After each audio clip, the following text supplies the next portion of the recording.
So another Andy B 2-minute video. Now, I was looking at my lounge window the other day, and I noticed the grass has grown very much taller than I would like it to be. So I went out with Peter and we cut the grass down, mowed it, cleaned it up.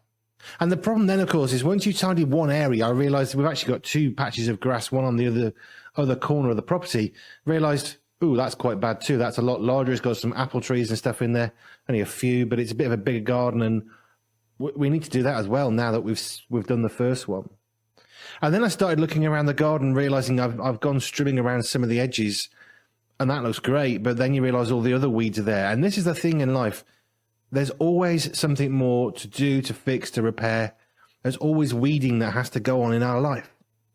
Maybe it's because you started to spend too much time scrolling through Instagram. Maybe it's that you're taking a longer route home because you're just struggling to face your family at night time. Maybe there's all these different things that can happen. Maybe you're just struggling to buy food at the moment and you're hungry. There's always these things that are going on in our lives that we have to deal with. We can't just ignore them and not deal with them. We have to face them. But if we're not careful, then bitterness can grow. And it's a bit like the weeds in my garden, because they exist under the surface and you get some decent sun and rain, some warm weather, and they suddenly sprout up really fast. Now, of course, weeds being weeds, they're really weak and they're easy to deal with at one level. You can pull them out. You can use a strimmer, a weed hacker. You can strim them down, but the roots are still there. So we need to deal with the roots of those weeds, not just deal with what we can see. And it's the same in our life with those issues that we're struggling with.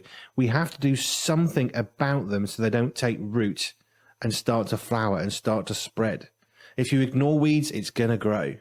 So how do you deal with it? Well, it's a really simple thing. You need to get the root out. You can't just pull off the top or cut it. You actually need to cut it out. You can use all sorts of weed killer stuff, but ultimately you need to remove the root. In our lives, there's stuff that's going on. Maybe stuff you've done to yourself. Maybe the stuff that's happening to you that you had no control over. God still looks at our heart. How are you going to respond? Are you going to stay joyful in adversity? Are you going to stay hopeful when there's no hope? Are you going to keep looking up to Jesus? In the last week, I stopped looking up to Jesus for a few days. And there were dark days. And then somebody helped me to look up once again.